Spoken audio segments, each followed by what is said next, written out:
You know that feeling where there's just so much happening that you're not sure which way is up? You're a little bit panicky, you're certain you're about to go under, but all you really needed was someone to grab your hand and say, hey, just put your feet down. You can stand up. Well, that's what this space is for. Welcome to Get a Grip with Dr. Gauri Behari, where we flip the frame and we find our footing. We are back for another episode of Get a Grip with Dr. Gauri Behari. And for those that are listening for the first time, or you're back for episode, what is this, 3, 4, something like Four. that? My name is Natalie, and I'm the facilitator of the conversation. You'll learn about me in future episodes a little bit more, but today is a topic that touches Gauri and I equally. So this is great. It's also going to be one that I know every person out there, if you've not had it at work, you have had it some level of your life. And so it's very translatable from that perspective. And that is the idea of ruminating and dwelling on a situation that has happened. And I'm saying situation because it's not always a bad thing. This is the memes and things you see online that are like, I woke up in the middle of the night and thought about this thing I did in 6th grade. And yes, that happens. But it's also the things that are happening to us real time. It's what's stressing us out when we're thinking about what's coming up on Monday, or it's after a really stressful meeting and we come home and it's the only thing we can talk about to our spouse or our partner, and we just can't get over it. And so today we're going to break down a little bit about what is the thing happening behind the scenes when it comes to rumination, and what are some tools we can look at for getting through this. And full disclosure, like I said, Corey and I both still deal with this. It is something that we are going to be learning ourselves as we talk about it with you all. So truly a peer-to-peer episode if there ever was one. So Gauri, I threw this one your way and said, what about if we talk about dwelling on stuff? And you admitted, you're like, oh, this is going to be a tough one because I feel like I am in it. Walk us through a little bit about that and where you really landed on this is the thing I want to talk about first when it comes to this. You know, um, I think when you sent this over that this would be a good topic, I was like, "Oh no." I'm a dweller. This is what I do. And it's something that I've struggled with over the years. And I think I can tie it to so many different things. I think there's a lot of underlying things that come with it. Like this is sometimes my imposter syndrome coming out in a different way. Sometimes it's my people pleaser nature coming out. Sometimes it's just general anxiety of not knowing how people perceived me. And sometimes it's just things from my past coming up, past traumas and things like that have caused me to be in this place where I doubt myself and doubt interactions. So as I was kind of thinking this through and writing notes out, I was trying to understand kind of what's happening when we dwell over those things. And there's something called post event processing. And it's this repetitive negative review of one's performance after a social event, even when objectively nothing went wrong. And that's it's where you are more likely to replay conversations in detail. That replaying is your mind's attempt to monitor and control how others perceive you. So if you think of it this way, you're not when you're dwelling, you're not sitting there analyzing the meeting over and over again. What you're doing is you're trying to retroactively control what people think of you, which is impossible. And so you try to retroactively control what people think of you. You can't do it, and then you keep doing it. So it's almost this vicious cycle that just keeps going. And then it also gets worse the longer you do it. So if you think about positive memories, at least in my experience and in my life, I'm constantly trying to hold on to positive. I'm trying to remember what someone's voice sounded like. I'm trying to remember the smell or the moment of something, and I'm trying to hold on so bad. And positive memories fade over time. But have you ever noticed that we remember negative things very crystal clear? Mm-hmm. It's because of this rumination and feedback loop of constantly remember trying to fix, retroactively control what happened, not being able to do it, and then it continues. So the more we do that, those emotions entangle and heighten. Um, and instead of your brain archiving it as a memory, it's constantly renovating it. And so what that means is that each replay of it, each time you dwell and go over what happened, it makes the next one more vivid and more true feeling. And so that's something that was really interesting to me because it was so spot on and accurate for why I'm really good at telling somebody exactly the words they said during an argument. I'm really terrible about remembering the compliment that that same person gave me before. I think it was just a very human moment of like, "Oh, okay, this isn't my fault." This is kind of the biology doing its thing. Um, I also think it's important to know that in an age of where so many people are like, "Hey, I have unexplained fatigue. I just feel really tired all the time." It's important to note that there's a biological reason that that's happening. So, for that 45-minute meeting, if you dwell on it for 9 hours, now this stress and anxiety and energy from 45 minutes just turned to 9 hours and 45 minutes. And so a lot of that is doing this internal thing of increasing your cortisol, making your nervous system go into sympathetic overdrive. And that's creating this feedback loop that affects your sleep. It affects your cortisol levels. That can be increasing your insulin resistance. It could make it harder to lose weight and those kinds of things. And so addressing this and helping to reduce that rumination to less time and less frequently occurring will ultimately have good health benefits for us as well. I won't get into the science of that too much today. We can do that another time, but I thought that was an interesting thing to learn that this is real. And so anybody listening in, I just want you to know when you're human, welcome to the club that me and Natalie have been in for a very long time. You're not alone. And you're not broken. This is a known thing. It happens.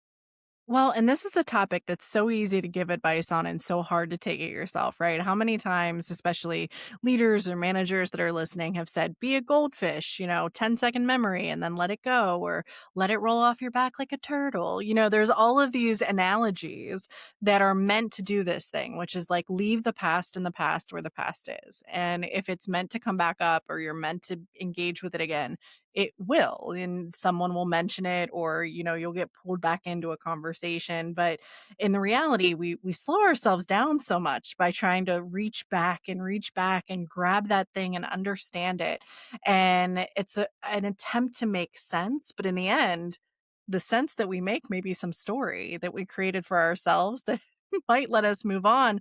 But is it even reality when it's all said and done? And now what does that mean for our future? So I think hopefully everyone has grasped a scenario, right? You're sitting there and you're thinking about the last time that it was hard to fall asleep at night, or the last time you left work and immediately wanted to call someone up. And we're going to talk about that, and wanted to, hash out what just occurred.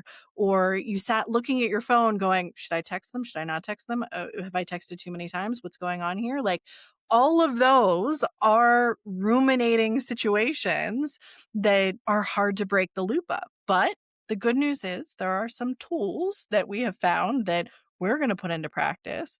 But Corey, walk us through what a few of these tools are, and let's think about how we could use them in real time scenarios that we might be experiencing. Yeah, I'm really excited about this because some of it I have used, but when I researched some more things, I was like, "Oh, that's a good idea. I should do that too."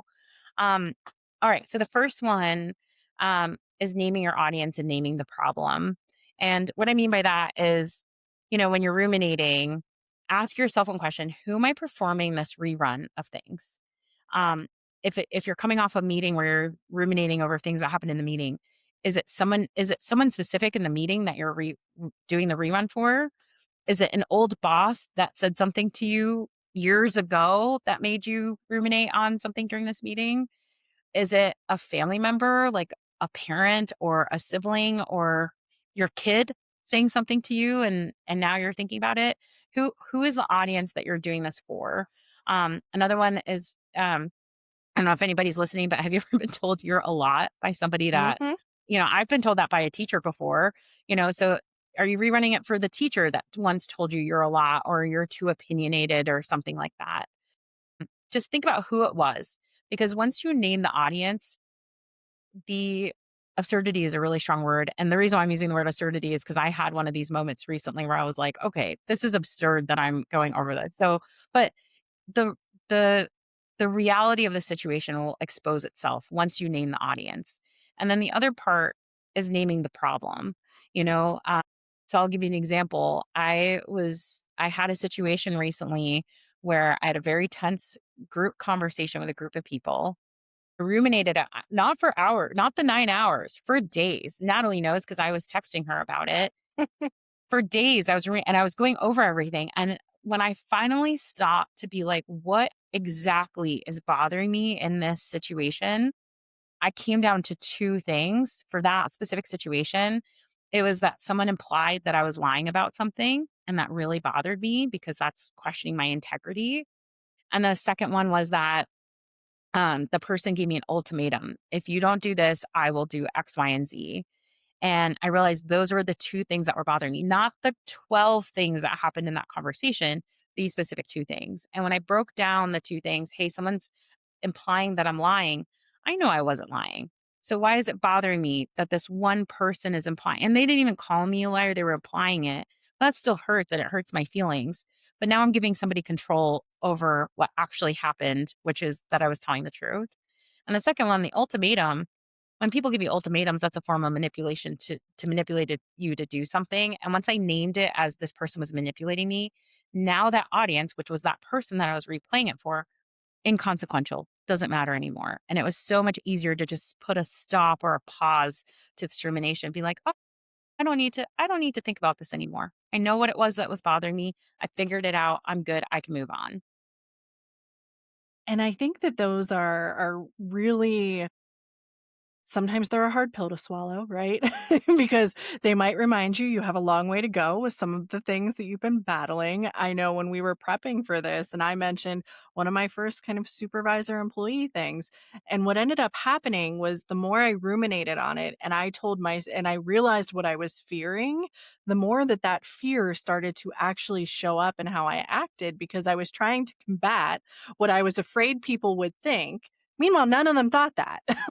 It was really I was putting this on them and basically saying, "I know that you're gonna think X, Y, and Z when you hear about what's being navigated, so let me shut that down." Meanwhile, now I've put it in their heads potentially because I'm bringing it up. It is the so we can end up being our own worst enemies in some of those situations if we don't just go, "Okay, I'm afraid that this is what is occurring." And now starting to have that, is it reality? Is it not? Why am I so afraid? Like what happened in my background that this is terrifying me or what have I seen that I think might happen to me? And I think that this is takes us into the next one where you heard me just say I a lot in that statement. And so like I'm getting more and more into my core. And this is one of my favorite ones that you mentioned you were going to touch on, but what's a tool that we can start to pull ourselves out of this? I don't want to say it's like a pity party, but it really, you start to get so internally reflective that you can't see what the heck's happening around you for what it actually is. Yeah, I think first of all, I just want to say what you just said that sometimes our own worst enemy. I think we are also really the best enemies for ourselves because we know what our weak spots are. So it's really easy to subconsciously attack our weak spots and create a narrative that makes us way worse than we actually are. So, I'm really glad that you brought that up because it also says we are worse to ourselves internally than anybody else externally can be to us. And I think that's really important to know. Yeah, this one helps me a lot. I forget to use it though. So I'm so I'm glad we're talking about it, which is just to change the perspective or change the point of view. So rather than first person, like the I did this and I did whatever, go to a third person perspective and start using a different pronoun. So instead of saying I, think of Gauri as a she. She did this and that kind of thing. And the reason why that works so well, as funny as it is because when you use I, you're going into your people pleasing self. And like I said, we're harsher when it comes to ourselves than we ever would be with someone else. So you know how I'm sure you've said this. I know a lot of people have said it to me, and I know I've said it to a lot of people. Hey, you would never let me talk about myself that way. Why are you talking about yourself that way? It's kind of Mhm. the same concept. When you are in this perspective and you're sitting there ruminating and thinking about what happened, if you thought about it as happening to someone else, you'd be like, "Well, that's kinda silly." And I'll give you I'll give you another vulnerable example. I had a date recently, Date went really well. Was really excited about it. And the person and I collaborated on a few things and he made an introduction. I stopped, that person stopped responding to things. So whether he intentionally or unintentionally, he ghosted me. But also these other people he introduced me to also ghosted me. And I was like, oh no, what did I say? Did I show too much interest? Was I too friendly? Was I too hopeful? Did I use too many exclamation points in our text? Did I send one too many gifts? Like, I don't know. But I was definitely dwelling and ruminating on this interaction. And then I was like, oh my gosh, if I looked at this from a third party perspective and I saw it, I would be like, that it doesn't make sense that this person would have told his friend, hey, don't talk to her. She used too many exclamation points. She's crazy. That doesn't make any sense. And Mhm. like you were saying earlier to me before we started recording, if if if that was the case, this is somebody I wouldn't want in my life anyway, or I wouldn't Mhm. want to work with them anyway. Um, but it doesn't make any sense. And so as soon as I started thinking of it as a third party perspective, it took away that power and I realized this is ridiculous, And what was really interesting when I went to go look into more about the science behind this is fMRI studies showed that third person self talk reduces activity in a part of your brain that's tied to self rumination. And that's without requiring extra cognitive effort. So essentially, when we looked at brain activity when someone's talking in first person, the part of their brain that lights up when you ruminate about things that you were involved with, that activity reduced as soon as the person switched to third party thinking. So there's actual science behind this. This is not silly. As silly as it sounds, it's not silly. There's actually science that is behind it that shows that it works. And I can tell you, it just worked for me in the last week with with my ridiculous assumptions and narratives I created to try to explain why someone wasn't talking to me. So next time you hear someone talking to themselves in third person, maybe just let it go.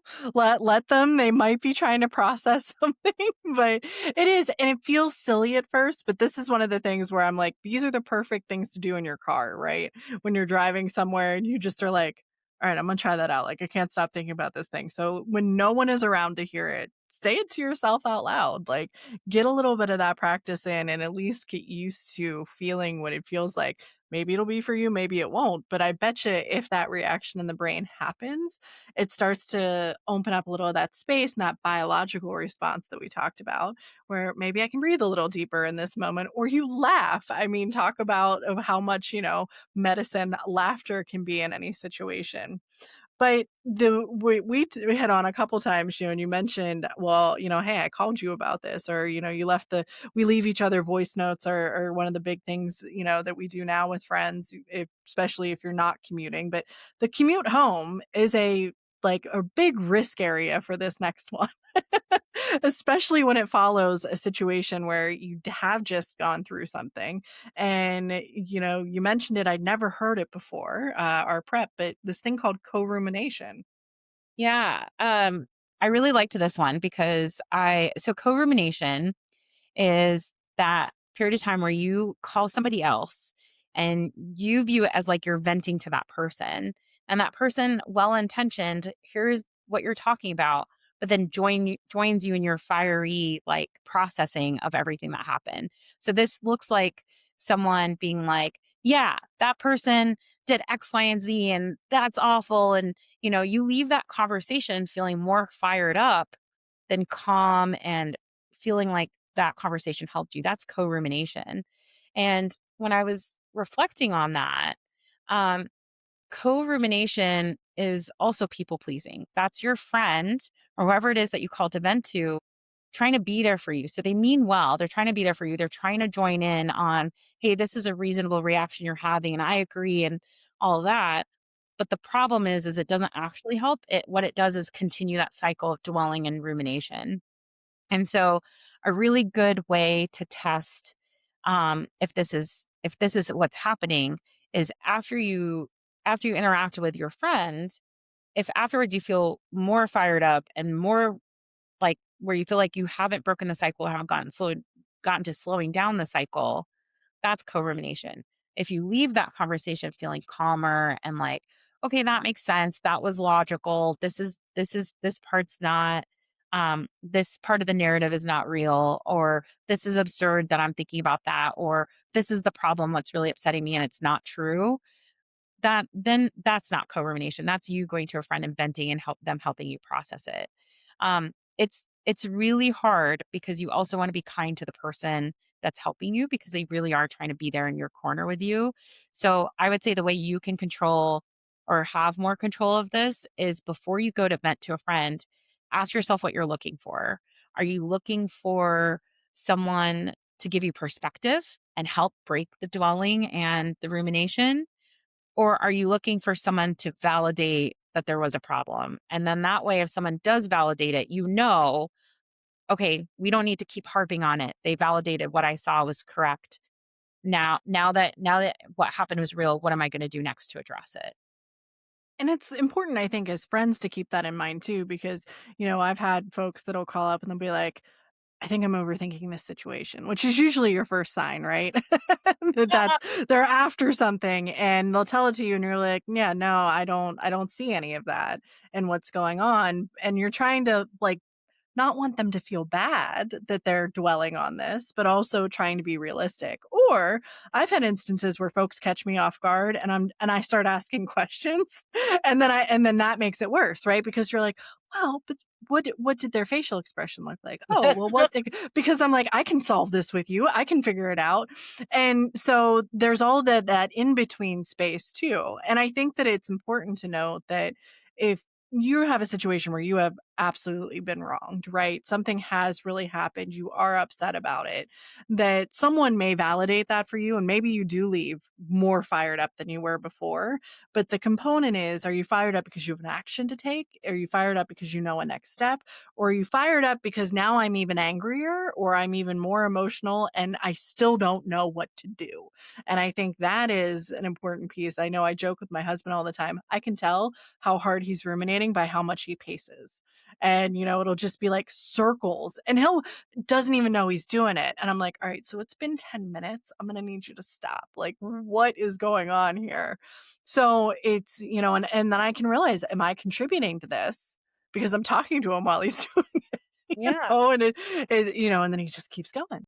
But all of this to say that this is a very personal journey, I think, for folks because every situation is so different, right? And a lot of what we touched on today were firsts. So after a first date or after a first kind of trigger from something or first managerial experience. And all of those, because there's so many unknowns, can contribute to this space to allow us to fill in gaps and tell stories to ourselves.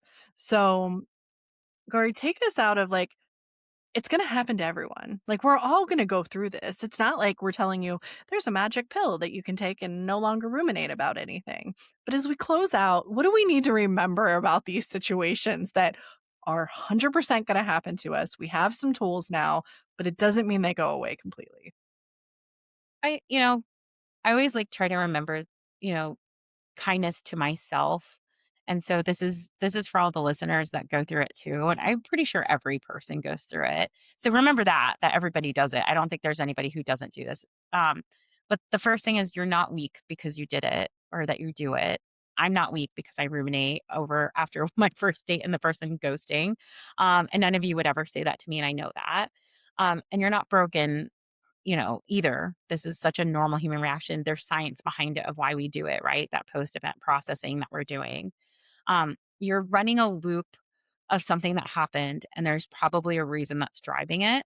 And I think a lot of it, when I tie it back with myself and when I read through the literature, a lot of it ties back to people pleasing and imposter syndrome and insecurities. And maybe even things that people have said to you in the past that are coming up, and you're like, wow, nobody's I haven't heard that from that person since I was 10 years old, but I'm hearing those words in my head now, and that's normal. Um, I think at the end of the day, flip the frame, right? What we're here for, flip the frame. Take control of it in the now. So rather than retroactively trying to control something that happened, which is what you're doing in that post-event processing and that ruminating and dwelling, take control of the now. Go ahead and go back to the tools, right? Name the audience and the problem, go ahead and um, switch your perspective to a third party perspective so that you are kinder and there, and then rely on your support system, but be cautious of co-rumination so you don't make it worse. Those I think would really help all of us, myself included. I have this all written down a post-it note so that that I have access to it. And maybe we can do an update a couple months from now and see how both you and I and anybody else have benefited from these tools. No, definitely. And ironically, in order to get a grip in this situation, you might need to loosen your grip on what's going on and what you're trying to control. So I think this also is a great just call out to listeners for a call to action that we don't do a lot of. But if you're ruminating on a situation or a scenario, those are the kind of things we do want to talk about on here. So we've given you some tools here. Maybe you can start working through it. But if it's still on your mind, if you're still like, I need a little bit of a deeper dive, guys. Help me out here. Drop it in the comments. Shoot us a note. Fill out our little survey that we have where you can pop in the next scenario you want us to tackle. But I guarantee you, you have probably thought of something today. And those are the situations that we want to dive into. Maybe they're things we go through too. And that is the beauty of this conversation. So, Gauri, thank you so much for being transparent on this one and, saying, hey, there's a lot we're all learning along the process. And we hope that listeners will take this as a little push to get even more involved and send us what you want us to tackle next. Thanks, Gauri. And thanks everyone for listening. Thanks, Natalie. Bye, everybody.